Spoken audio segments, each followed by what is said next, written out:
जैन रामायण अग्नि प्रज्वलित हुई थी, खूब सारी विशालकाय, जिसमें देखना भी दूभर हो रहा था, तीक्ष्ण, आँखों को जलाने वाली, और सारा का सारा धुआं फैला था उसके पहले। तो वहाँ पर खूब सारी विशाल अग्नि जल करके फिर वहाँ पर सीता ने प्रतिज्ञा करके उसमें छलांग लगाई, प्रवेश किया, मानो कि मृत्यु के मुख में उसने प्रवेश किया। अनेक लोगों ने आंखें बंद कर ली, बहुत सारे लोग भाग गए, और हम नहीं देख सकते हैं। जैसे तिर्यंचों के आपको वो दिखाए ना वीडियोस, तिर्यंचों के ऊपर क्या क्या अत्याचार होते हैं ब्यूटी प्रोडक्ट्स बनाने के लिए, भोजन आदि के लिए, नाना प्रकार की चीज़ों के लिए। तो आप बोलो नहीं नहीं नहीं हम नहीं देख सकते हैं, देखना मुश्किल हो जाए, भाग जाओ अब यहाँ से। तो वैसे सीता वहाँ पर मरण के मुख में एक प्रकार से प्रवेश कर रही थी। सब लोगों को विश्वास था यद्यपि कि ये सीता शीलवती है, रामचंद्र जी को ही विश्वास था, लेकिन उनको ये भी विश्वास था, अग्नि का स्वभाव भी हम जानते हैं, अग्नि का स्वभाव वो नहीं छोड़ेगी, शील का स्वभाव शीलवती नारी नहीं छोड़ेगी, लेकिन शीलवती नारी और अग्नि इनका क्या वो वहाँ पर भी शीलवती रहेगी, जलेगी तो भी वो शीलवती है, कदाचित बच गई तो भी शीलवती है। दोनों के सगम स्वभाव न विजहन्ति, जैसे जीव कहीं जाए, अधोलोक में जाए चाहे ऊर्ध्वलोक में जाए, चाहे केंद्रीय में हो चाहे पर्याप्त अपर्याप्त, कहीं जो उसका स्वभाव है उस स्वभाव का त्याग नहीं हो सकता। रामचंद्र जी को भी निश्चय था कि शीलवती तो है लेकिन ये तो मरी आज। और जैसे उसने किया, लोग भागे, लोग की आंखों में आंसू, लोग विवल हुए, रामचंद्र जी भी उस आंखें बंद कर ली समझ लो एक प्रकार से सबने, और देखा तो पल भर में ही जो दृश्य नहीं था, चमत्कार, चमत्कार। क्या चमत्कार हुआ? वहाँ पर सब जगह जहाँ अग्नि दिख रही थी, लोग थोड़ी देर बाद सोचे कि आंखें खोल के देखे तो आवाज़ें आने लग गई। वहाँ पर लोग तो देखने के लिए समर्थ नहीं हो पा रहे थे। वहाँ पर आवाज़ें शास्त्र में भी बहुत सारी, गड़ गड़ गड़ गड़ आवाज़, ध ध ध आवाज़, जैसे कोई फव्वारे निकल रहे हो, वहाँ पानी की भंवरें बनती जा रही हो, वो पानी बढ़ता चला जा रहा था, तो बहुत सारी आवाज़ें आने लगी। तो लोगों ने देखा क्या हुआ, तो पूरा दृश्य बदल गया। क्या हो गया दृश्य में? पानी पानी पानी पानी। अभी रम रम रम रम रम रम रम चल रहा था, अब हाँ जल का प प प प प सब जगह प प प प व्याप्त हो गया। अग्नि धारणा समाप्त, जल धारणा चालू, सब लोग शांति को प्राप्त होने लग गए, और पल भर में ही दृश्य कुछ का कुछ बदल गया। और सीता जली कि नहीं जली? अरे जली कि नहीं जली? नहीं जली। अब आपसे प्रश्न है, सीता क्यों नहीं जली? बताओ सीता क्यों नहीं जली? उसको देवों ने बचाया, उसको शील ने बचाया, उसको उदय ने बचाया कि उसकी योग्यता थी। पंडित जी कहते सुबह, रमेश चंद्र साहब कई बार उदाहरण, सीता को किसने बचाया? बताओ बहन जी, सीता को किसने बचाया? प्रथमानुग से देखने जाओगे तो सीता को देवों ने बचाया, देवताओं ने उसकी रक्षा करी, चरणानुयोग से उसके शील ने उसकी रक्षा करी, कर्णानुयोग से उसके कर्म ने रक्षा करी, और द्रव्यानुयोग से उसकी योग्यता थी इस प्रकार की होने की, अग्नि का जल बनने की योग्यता थी, सीता का जीवन उसी देह में चलने की योग्यता थी। तो चारों में से कौन सा उत्तर सही है? चारों ही सही है, क्योंकि चारों ही वहीं के वहीं हैं। सबका अपना अपना कार्य है, जिसकी प्रधानता से कहा जाए उसकी प्रधानता से बात बनेगी। एक कार्य के होने में अनेक कारण होते हैं, एक बात को बताने के अनेक एंगल होते हैं, इसलिए जिस एंगल से कहा जा रहा है उस एंगल से समझो, और बाकी एंगल्स भी हैं। दूध उफना है और आपको डांट पड़ रही कि दूध उफान दिया, दूध उफान दिया, तो ये भी एक एंगल है। उनको जाके मैं समझाना सद्रव्य लक्षणम, जो नीचे बहा माता जी वो भी दूध है, बोले बेटा तेरे को पीना पड़ेगा चाट चाट करके। अभी तेरे प्रमाद के एंगल से उत्तर दे रही हूँ तुझे कि तूने दूध ढोल दिया, उफान दिया। और ये हम भी जानते हैं कि वो उसकी योग्यता है, ये हम भी जानते हैं असाता का उदय है, ये हम भी जानते हैं कि अग्नि ने उठाया है उसको, मैंने नहीं उठाया है। मैं डांटने के लिए नहीं कह रहा हूँ, लेकिन हर जगह चारों प्रकार के उत्तर निकल करके आना चाहिए, तो फिर आपको शांति रहेगी। आपको डांट पड़ेगी तो आप खुद लगा सकते हो, आप किसी को डांटोगे तो आप लगा सकते हो, नहीं तो आप समता को ला नहीं पाओगे। तो सीता का जो महात्म्य था, वो जो ऊपर देव बैठा था, उस देव ने विक्रिया के द्वारा पल भर में ही ऐसा काम कर दिया। विक्रिया ने विशेष क्रिया, ऐसे के ऐसे जीव अपनी विक्रिया के द्वारा, अपनी विशेष क्रिया के द्वारा पल भर में, अंतर मुहूर्त में वो काम कर लेता है जो करोड़ों करोड़ों साल में नहीं होता है। जम कम मण्णाणी खवेदी भव सह सहस्र कोडिहिम तमणाणी तिहिम गुत्तो खवेदी उच्छ्वास में तेण, एक उच्छ्वास में वो काम होता है जो कोटि कोटि भव के तपों से नहीं होता है। एक विक्रिया के द्वारा वो काम हो गया जो अनेकों सैकड़ों अरबों खरबों वर्ष में नहीं हुआ था, जो सोचा भी नहीं था कि हो जाएगा। अंतर मुहूर्त में मुक्ति सोची कभी आपने? अपने लोग तो बहुत टाइम लगेगा, बहुत टाइम लगेगा, बोले अनंतर मुहूर्त मात्र। ऐसे ही अंतर मुहूर्त में पल भर में जल बन गया। जैसे भगवान के पास आने से सारे संताप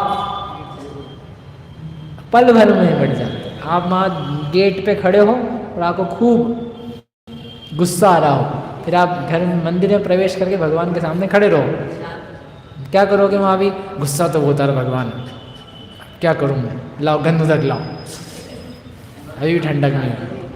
कभी देखा आपने किसी को ऐसा गुस्से में गंधोदक लगाते हुए? नहीं। गंधोदक का नाम है गंधोदक, गंध जिसमें शीतल गंध आ रही हो, स्पर्श करे सब ठंडा। तो रहता नहीं, जैसे भगवान के सामने आकर के जैसे क्रोध जैसी कषाय अग्नि समान रहती नहीं है। मान मिट जाता है, हाथ जोड़ के खड़ा हो जाता है व्यक्ति, पैर मोड़ करके फोल्ड करके नमस्कार करता है।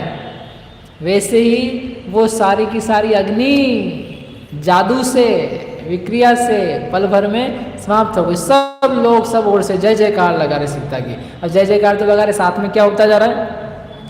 पानी बढ़ता जा रहा था, पानी बढ़ता जा रहा था, और सब लोग घबराने लगे, घबरा घबरा करके मंच पे चढ़ गए, गले गले तक पानी आ गया। सब लोग ने बोलने लगा, हे लक्ष्मी, बताया था को, हे सरस्वती, हे मान्य, हे पतिव्रते, हे मुनि के मन के समान निर्मल, दया करो, दया करो, हमको बचाओ।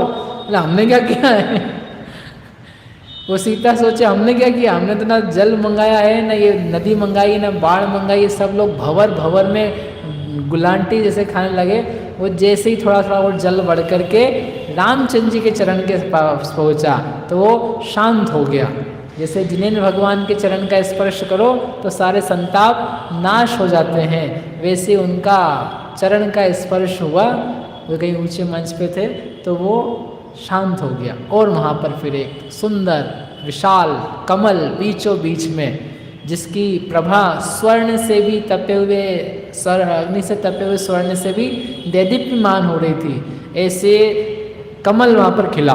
उस कमल के बीच में सिंहासन था जिसका आकार नाना प्रकार के बेल बूटों से व्याप्त था, रत्नों के प्रकाश से युक्त था, कांति से चंद्रमा के समान था, अत्यंत उज्जवल शुभ्र। और डरो मत, आ जाओ, बैठ जाओ। देवियों ने हाथ पकड़ करके सीता सती को उससे बिठाया। वो भी सोच रही क्या हो गया, ये क्या चमत्कार है। और उसको हाथ पकड़ करके उन्होंने उस पर शांति से बिठाया। जो लव कुश थे उन्होंने देखा, ओहो हमारी माता सुरक्षित है, वे प्रसन्न हुए। वे तैर करके शीघ्रता के साथ में स्नेह से युक्त होकर कहाँ पहुँच गए? माता के पास पहुँच गए। सीता की पूजा करे, हर्ष धरे मन माही, लक्ष्मणादि जय शब्द ते, निज मुख सफल कराही। सीता की सब लोग पूजा यानी जय जयकार कर रहे हैं, नमस्कार कर रहे हैं, अर्घ दे रहे हैं और अच्छे शब्द कह रहे हैं और अपने मुखों को सफल कर रहे हैं। और वहाँ पर सारा का सारा जो वातावरण था वो आनंदमय हो गया। नृत्य करे बहु नर्तकी, जय जय शब्द कराए, सती सती यूं गगन में देव खगेश कहाए। लोग आनंद से नृत्य करने लगे। जो विद्याधर थे वे आकाश में नृत्य कर रहे थे, जो भूमि गोचरी थे वो जमीन पे खुश हो गए। सबके मुंह से निकल रहा था, ओहो ये श्री राम बलभद्र की पत्नी, राजा जनक की पुत्री महा सौभाग्यवती है, अभ्युदयवती है। इसका शील देखो, इसकी पतिव्रता देखो, इसकी परीक्षा देखो, इसका साहस, गांभीर्य, निशंकितता, विश्वास। यहाँ पर भी आकर के उसने ये प्रार्थना नहीं करी, हे भगवान बचा लेना। आप समझे निकांक्षित अंग का लक्षण। ऐसी विपरीत परिस्थिति में आकर के भी शी डिड नॉट रिक्वेस्ट भगवान, हे भगवान अब आपको ही बचाना है, आपके भरोसे मैंने खूब फूल चढ़ाए हैं, खूब छत्र चढ़ाया है, या अगर बच गई ना तो आपको 2-4 छत्र तो हम। ये सब सीखना चाहिए प्रथमान योग से। ऐसी महा मरणासन्न स्थिति में भी उसका निकांक्षित अंग, एक वाक्य नहीं निकला उसके मुख से कि मैंने इतनी भगवान की पूजा करी, इतना पाठ किया, कोई तो मुझे पुण्य इसके बदले में आके बचा ले। ओनली शी सेड, जो प्रतिज्ञा थी कि यदि रामचंद्र जी को छोड़ के कुछ किया हो तो अग्नि जला ले, और नहीं तो कुछ नहीं हो मेरा। भगवान करे कि देवता करे कि कौन करे वो हमको नहीं पता है, हम चक्कर में नहीं पड़ रहे हैं, हमें धर्म पे भरोसा है। और जलते हो तो जले, मरना तो वैसे भी है। सबको सोचना चाहिए। महेश जी क्या चीज़? निकांक्षितता। भगवान की भक्ति करके कांक्षा नहीं पैदा करना, भोग नहीं पैदा करना। अपन लोग तो जरा से फेल हो जाए, यहाँ से जाते जाते पेड़ टूट जाए, मंदिर आ पेड़ टूट गया। अरे मंदिर आए तो मंदिर क्या तुम्हारा पैर का रक्षक है कि सिर का, किसका रक्षक है? अपन मंदिर आए घर में चोरी हो जाए, समझ लो नहीं होएगी, हो जाए तो संगीता दीदी फिर आप मंदिर कब आओगे आप अगली बार? नहीं मंदिर गए थे तो चोरी हो गई थी। एक बच्चा था, हमने उसके साथ मजाक किया, बचपन में हम भी छोटे थे, तो साइकिल लेके निकला, घर से उसको भेजा कि भाई तू थोड़ा सा बाजार से सेव वगैरह लिया ना, तो बोला ठीक है। वो आया रामाशा मंदिर और यहाँ पे आके पाठ करने लगा भक्ता में। और बहुत देर हो गई, हम लोग इंतज़ार कर रहे थे, वो आया नहीं। उनकी क्या चक्कर है, कहाँ ले गया? हम निकले देखने के लिए, और हमने क्या करा, वो साइकिल थी उसकी दूसरी चाबी थी, तो नई साइकिल थी, चाबी ली और हम ले गए। हम देखते मज़ा आएगा। मज़ा तो क्या है, बेचारा आया तो उसको साइकिल नहीं मिली, अब वो परेशान हो, फिर रोता रोता घर आया। और रोता रोता घर आया, बोले कि अरे वो हम पाठ कर रहे थे भक्त अमर का और साइकिल चली गई और मिल नहीं रही, और रो रहा था, अब मैं पाठ नहीं करूँगा, अब मैं कहीं पाठ नहीं करूँगा। तो ये पाठ करते तो क्या होता है, साइकिल चली जाती। अब हम लोग हंस रहे थे, बच्चे थे हम तो 5-6 7 में। अब उसको हमने समझाया भी, समझाया मतलब कि साइकिल तो बची हुई है, तो पाठ तो करते रहे ना, पाठ से थोड़ी ना होता है। तब भी इतनी बुद्धि तो थी हम में, पाठ किया है इसलिए इतना साइकिल गई है। वो पाठ कर रहा था कि भगवान को वहाँ चौकीदार बना के छोड़ के आया था क्या, कि महाराज मैं तो अंदर जाके भक्ति करूँगा, आप थोड़ा साइकिल देखना मेरी। और चली गई तो फिर भगवान का पाठ बंद। ऐसी निकांक्षितता अपने पास कि यहाँ बैठे हैं, कुछ हो जाए, कुछ गड़बड़ हो जाए तो मालूम पड़ा भक्ति करना बंद कर दे। और सीता महारानी, सीता सती, सीता मैया, क्या विशाल हृदय उनका, क्या धर्म की श्रद्धा है। नहीं बोला उसने, सब लोग जय जय बोल रहे। इनका गांभीर्य, इसकी उदात्तता प्रशंसनीय, अतिशयकारी है। और राम लक्ष्मण क्या दोनों पुत्र जो थे, माता के तब नेहते लव कुश तो भ्रात, तिरी जाय जननी पेठे दूह दिशा हर्षाय। और वो दोनों तैर करके माता के पास पहुंच गए और दोनों एक एक होकर खड़े हो गए। माता ने भी उनका मुख सूंघ करके हृदय गले लगा करके उनका स्नेह था आलिंगन किया और दोनों उनके आजू बाजू खड़े हो गए। ऐसे लग रहे थे जैसे लक्ष्मी बैठी है और लक्ष्मी के आजू बाजू उसके जो सेवक होते हैं या हाथी मानो उसका अभिषेक करते हैं, ऐसे अच्छे सुंदर रूप के साथ वे सुशोभित हो रहे थे।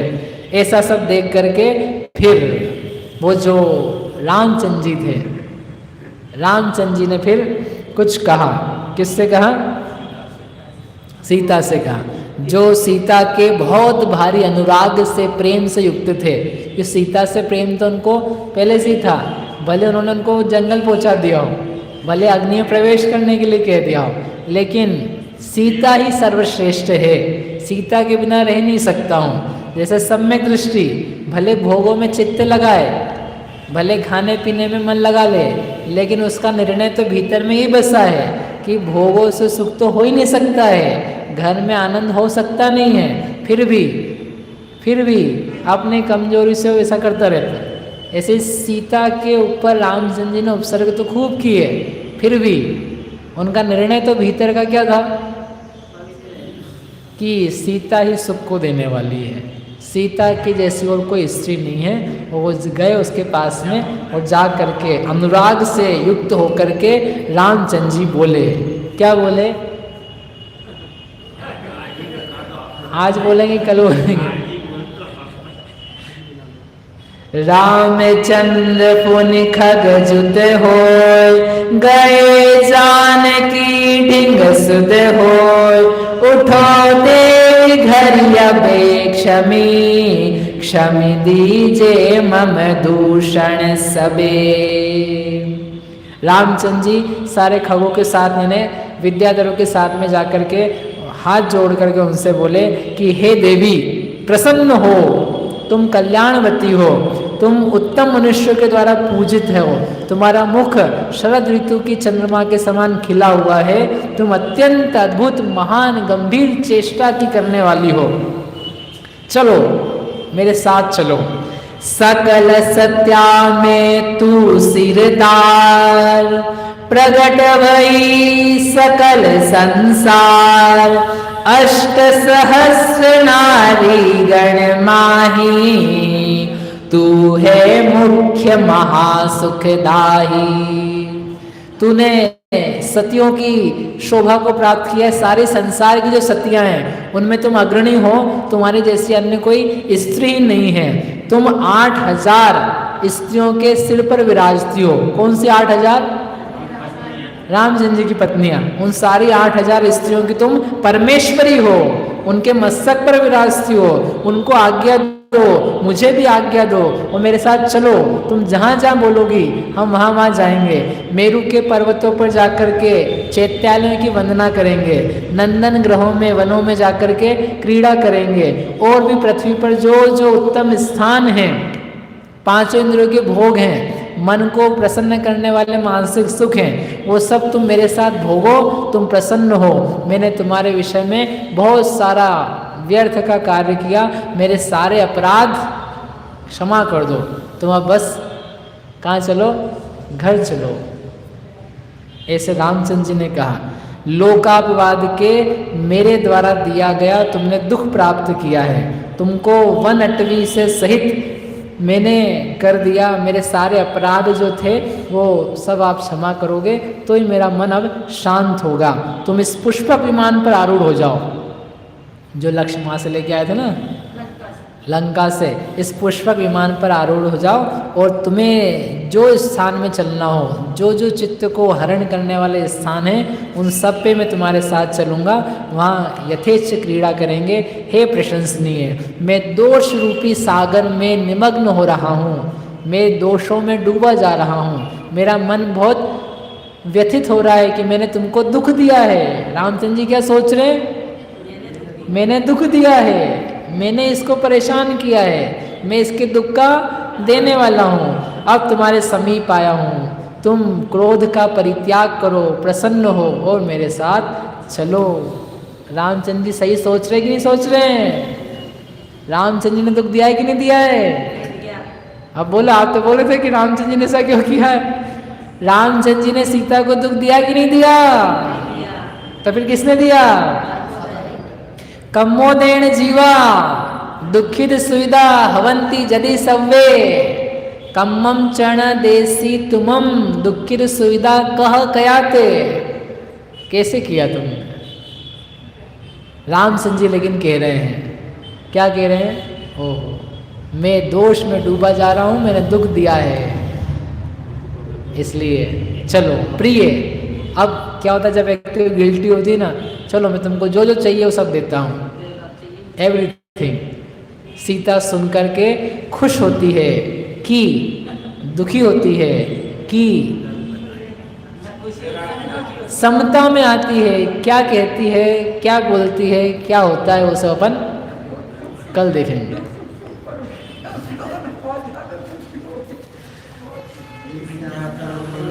क्या क्या होता है।